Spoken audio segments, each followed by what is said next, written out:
ಸ್ನೇಹಿತರೆ ನಮಸ್ಕಾರ. ಭುವನ ಅನ್ನುವಂಥ ತುಮಕೂರಿನ ಈ ವಿಲೇಜ್ ಅಕೌಂಟೆಂಟ್ ಮೊನ್ನೆ ಬೆಳಗ್ಗೆ ಒಂದು ಆಕ್ಸಿಡೆಂಟ್ಗೆ ತುತ್ತಾಗಿ ತೀರ್ಕೊಂಡಿದ್ದಾರೆ.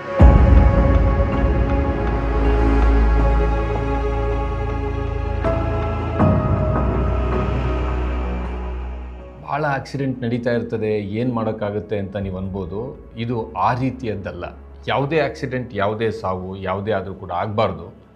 ಆದರೆ ಇಲ್ಲಿ ಈಕೆ ನಮ್ಮ ಚುನಾವಣಾ ಆಯೋಗ ಏನು BLO ಬೂತ್ ಲೆವೆಲ್ ಆಫೀಸರ್ ಅಂತ ನೇಮಕ ಮಾಡಿರ್ತಾರೆ, ಅದರ ಭಾಗವಾಗಿ SIR ಕೆಲಸನ ಮಾಡ್ತಾಯಿದ್ರು. SIR ನಿಮಗೆ ಗೊತ್ತಿದೆ, ಸ್ಪೆಷಲ್ ಇಂಟೆನ್ಸಿವ್ ರಿವಿಷನ್ ಭಾಗವಾಗಿ ಬೇಗ ಬೇಗ ಬೇಗ ಬೇಗ ಕೆಲಸ ಮಾಡಿ ಅಂತ ಹೇಳಿ ಒಂದು ತಿಂಗಳೊಳಗಡೆ ಒಬ್ಬ BLOಗೆ ಯಾರು ಶಿಕ್ಷಕರಾಗಿರ್ತಾರೆ, VA ಆಗಿರ್ತಾರೆ ಅಥವಾ ಅಂಗನವಾಡಿ ವರ್ಕರ್ ಆಗಿರ್ತಾರೆ, ಅವರು ತಮ್ಮ ಕೆಲಸದ ಜೊತೆಗೆ ಮಾಡಬೇಕಾಗಿರುವಂಥ ಒಂದು ಅಗಾಧವಾದಂಥ ಕೆಲಸ.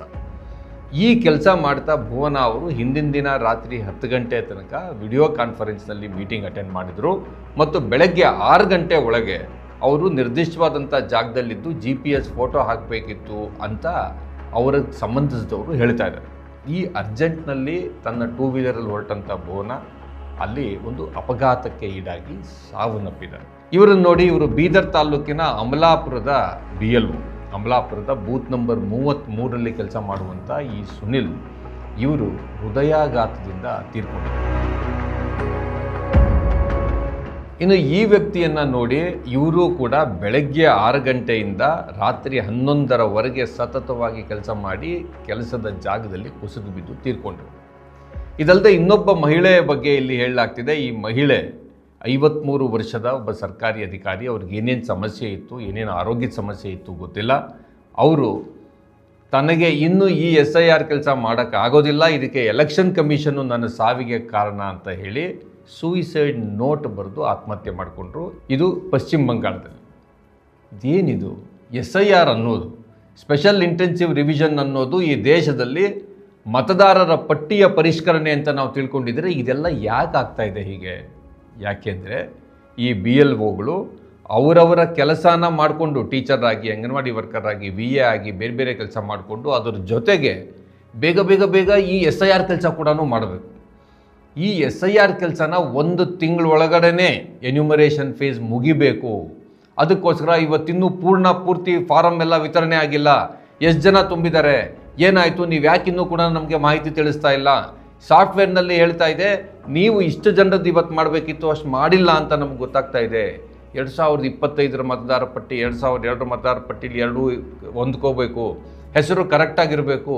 ಈ ರೀತಿಯಲ್ಲಿ ಪ್ರತಿದಿನ ಪ್ರತಿ ಕ್ಷಣ ಈ BLOಗಳ ಮೇಲೆ ಒತ್ತಡವನ್ನು ಹೇರಲಾಗ್ತಿದೆಯಾ? ಇದರಲ್ಲಿ ಬೇರೆ ಬೇರೆ ಸಮಸ್ಯೆ ಇದೆ. ಬರೀ ಹೆಸರು ಕರೆಕ್ಟಾಗಿರ್ಬೇಕು ಅಷ್ಟೇ ಅಲ್ಲ, ಬಾಡಿಗೆ ಮನೆಯಲ್ಲಿ ಒಂದು ಕಡೆಯಿಂದ ಇನ್ನೊಂದು ಕಡೆಗೆ ಶಿಫ್ಟ್ ಆಗಿಬಿಟ್ಟಿರ್ತಾರೆ. ಈ ಥರ ಶಿಫ್ಟ್ ಆದ ತಕ್ಷಣ ಹೋಗಿ ಯಾರೂ ಕೂಡ BLOಗೆ ಹೋಗಿ ನಾನು ಬಾಡಿಗೆ ಮನೆ ಶಿಫ್ಟ್ ಮಾಡ್ಕೊಂಡ್ಬಿಟ್ಟಿದ್ದೀನಿ, ಹಾಗಾಗಿ ನನ್ನ ಹೆಸರನ್ನ ನೀವು ಇಲ್ಲಿಂದ ಇಲ್ಲಿಗೆ ಬದಲಾಯಿಸಿ ಅಂತ ಹೇಳೋಕ್ಕಾಗಲ್ಲ.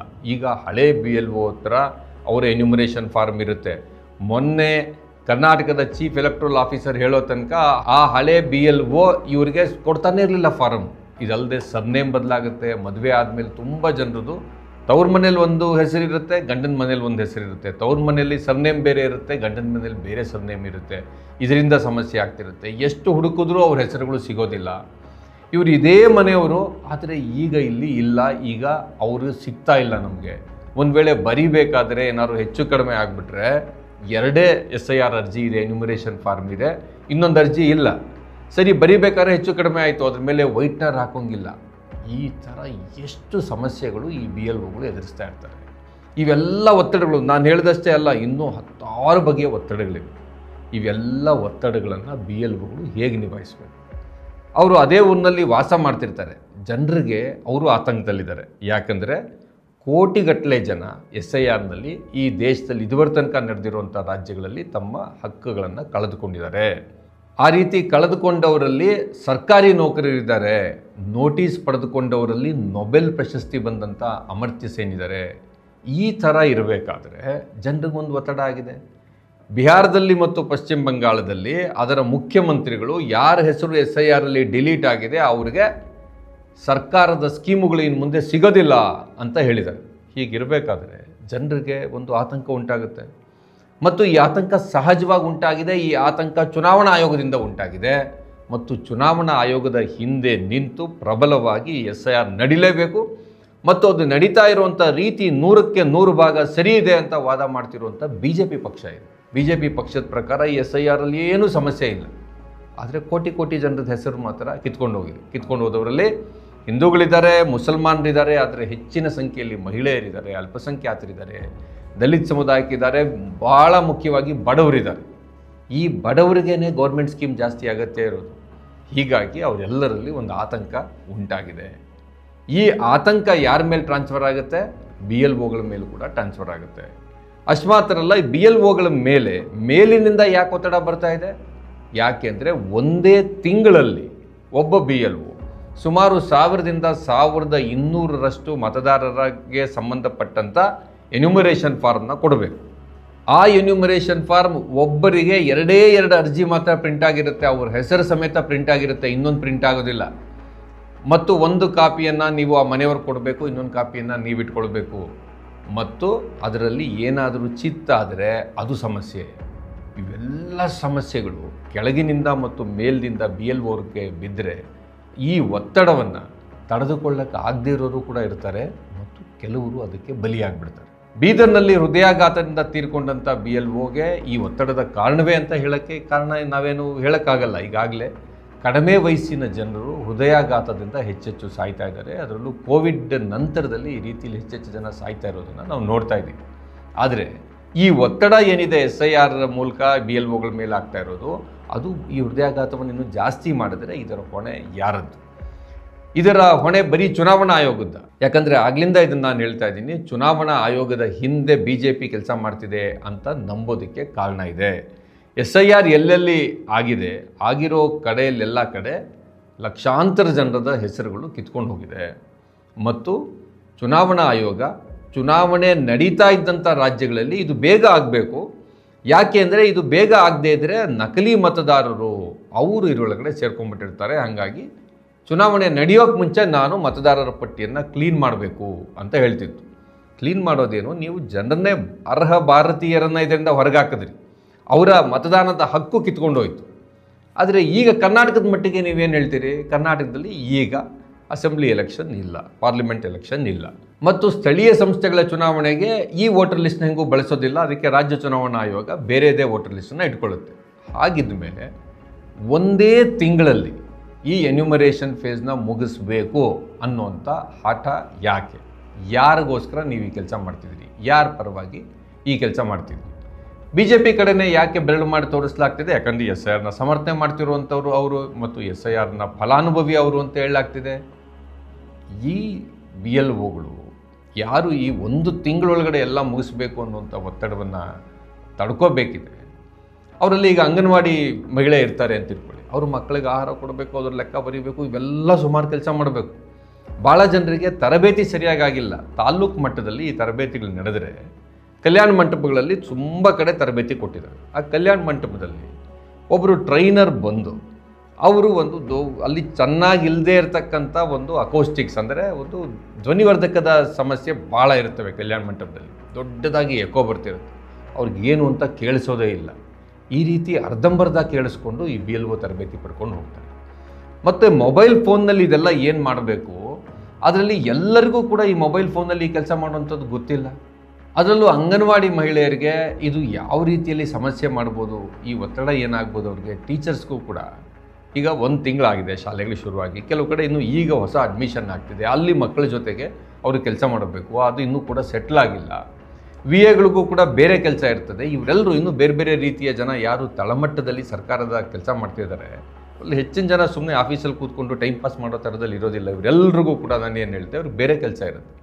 ಆ ಬೇರೆ ಕೆಲಸ ಎಲ್ಲ ಮಾಡಿ ರಾತ್ರಿ 10 ಗಂಟೆ ತನಕ ವಿಡಿಯೋ ಕಾನ್ಫರೆನ್ಸ್ ಅಟೆಂಡ್ ಮಾಡಿ ಬೆಳಗ್ಗೆ 6 ಗಂಟೆಗೆ ಹೋಗಿ GPS ಫೋಟೋ ಹಾಕಬೇಕು ಅಂತಂದರೆ ಅವ್ರ ಗತಿ ಏನು? ಇಷ್ಟು ಮಾತ್ರ ಅಲ್ಲ, ಇದರಲ್ಲಿ ಇನ್ನೂ ಒಂದು ಅಂಶ ಇದೆ.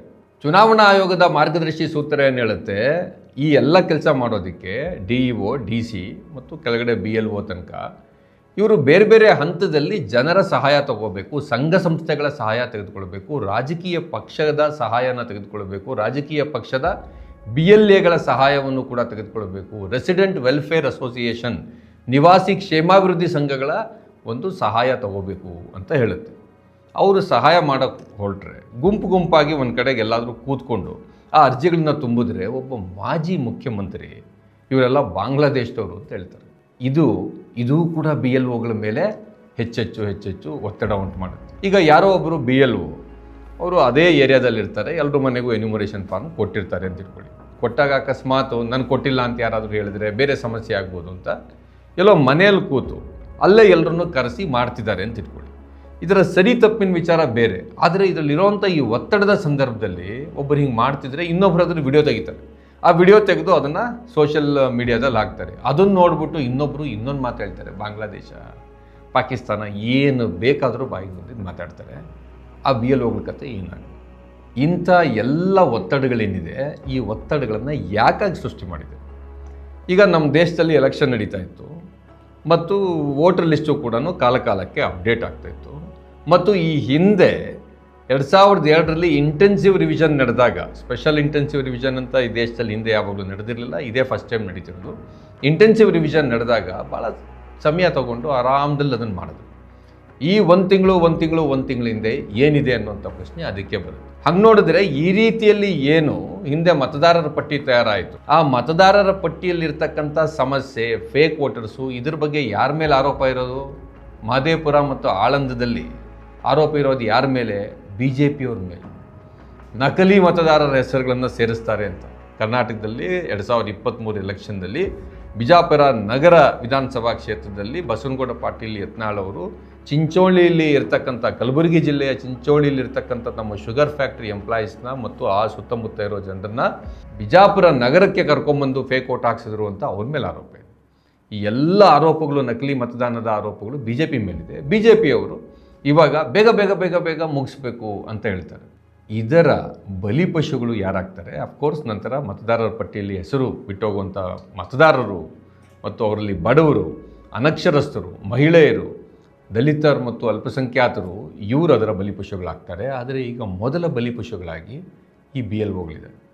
BJPಯವರಲ್ಲಿ ಕೈ ಜೋಡಿಸಿ ಪ್ರಾರ್ಥನೆ ಏನಂದರೆ, ಈ ರೀತಿ ಮಾಡಬೇಡಿ, ಈ SIR ನಿಧಾನಕ್ಕೆ ನಡೀಲಿ, 6 ತಿಂಗಳು ತಗೊಳ್ಳಿ, ಏನು ಅರ್ಜೆಂಟು? ಮತ್ತು ಇದರ ಬಗ್ಗೆ BJP ಮತ್ತು JDS ಈಗ ಅದ್ರ ಜೊತೆಲಿ ನಿಂತಿರುವಂಥವರು ಭಾಳ ಸ್ಪಷ್ಟವಾಗಿ ಇದನ್ನು ಹೇಳಬೇಕು. ಕರ್ನಾಟಕದಲ್ಲಿ ಈಗ ಯಾವುದೇ ಅಸೆಂಬ್ಲಿ ಎಲೆಕ್ಷನ್ ಇಲ್ಲ, ಲೋಕಸಭಾ ಎಲೆಕ್ಷನ್ ಇಲ್ಲ, ಹಾಗಾಗಿ ಇದು ಒಂದೇ ತಿಂಗಳಲ್ಲಿ ಮುಗಿಬೇಕು ಅನ್ನೋಂಥ ಆತುರ ಬೇಡ ಅಂತ ಹೇಳಬೇಕು. ಇಲ್ಲದೇ ಇದ್ದರೆ, ಈ ಆತುರ ಅವ್ರಿಗಿದೆ ಅಂತಂದರೆ ಇದ್ರ ಹಿಂದೆ ಬೇರೇನೋ ಇದೆ. ಕರ್ನಾಟಕದಲ್ಲಿ ಎಲೆಕ್ಷನ್ ಏನೋ ಹತ್ತಿರದಲ್ಲಿ ಇಲ್ಲದೆ ಇದ್ದಾಗಲೂ ಕೂಡ 1 ತಿಂಗಳಲ್ಲಿ ಮುಗಿಸ್ಬೇಕು ಅನ್ನೋದ್ರಿಂದ ಬೇರೆ ಏನೋ ಇದೆ. ಅದೇನು ಅನ್ನೋದನ್ನು ನಾವು ಮುಂದಿನ ವಿಡಿಯೋದಲ್ಲಿ ಚರ್ಚೆ ಮಾಡೋಣ. ಅಷ್ಟರೊಳಗಡೆ BJP JDSನವರು ಈ ಸಂಬಂಧ ತಾವು ಕರ್ನಾಟಕದ ಮಟ್ಟಿಗಾದರೂ ನಾವು ಬೇರೆ ರಾಜ್ಯದಲ್ಲಿ ನಡೆದಂಥ ಹುನ್ನಾರದ ಆರೋಪ ಏನಿದೆ, ಆ ಹುನ್ನಾರದಲ್ಲಿ ತಾವು ಭಾಗಿಯಾಗಿಲ್ಲ ಅನ್ನೋದನ್ನು ಸಾಬೀತು ಮಾಡಿಸೋಕ್ಕೆ, ಕರ್ನಾಟಕದಲ್ಲಿ ಇಲ್ಲಿ ತನಕ ಒಂದು ವೇಳೆ ಆಗಿರುವಂಥ SIR ಸರಿಯಾಗಿಲ್ಲ ಅಂದರೆ ಸರಿಯಾಗಿಲ್ಲ ಅಂತ ಹೇಳಿ, ಆದರೆ ನಿಧಾನಕ್ಕೆ ನಡಿಬೇಕು, 6 ತಿಂಗಳು ನಡೆಯೋದಕ್ಕೆ ಅವಕಾಶ ಕೊಡಬೇಕು ಅಂತ ಅವರೇ ಡಿಮ್ಯಾಂಡ್ ಮಾಡಿ ನಿಧಾನಕ್ಕೆ ನಡೀಲಿ, ಯಾರಿಗೂ ತೊಂದರೆ ಆಗೋದು ಬೇಡ ಅನ್ನೋದನ್ನು ಡಿಮ್ಯಾಂಡ್ ಮಾಡಲಿ ಅಂತ ನನಗೆ ಅನ್ನಿಸ್ತದೆ. ಇಲ್ಲದೇ ಇದ್ದರೆ ಇದ್ರ ಹಿಂದೆ ಇರುವಂಥ ಬೇರೆ ಏನು ಅನ್ನೋದನ್ನು ನಾವು ಮುಂದಿನ ವಿಡಿಯೋದಲ್ಲಿ ಚರ್ಚೆ ಮಾಡೋಣ. ನಮಸ್ಕಾರ. ಮತ್ತಷ್ಟು ವಿಶೇಷ ವಿಡಿಯೋಗಳನ್ನು ನೋಡಲು ಮತ್ತು ಹೊಸ ವಿಡಿಯೋಗಳ ಬಗ್ಗೆ ತಿಳಿಯಲು ಈ ದಿನ .com ಯೂಟ್ಯೂಬ್ ಚಾನೆಲ್ ಸಬ್ಸ್ಕ್ರೈಬ್ ಮಾಡಿ ಮತ್ತು ಬೆಲ್ ಐಕಾನ್ ಕ್ಲಿಕ್ ಮಾಡಿ.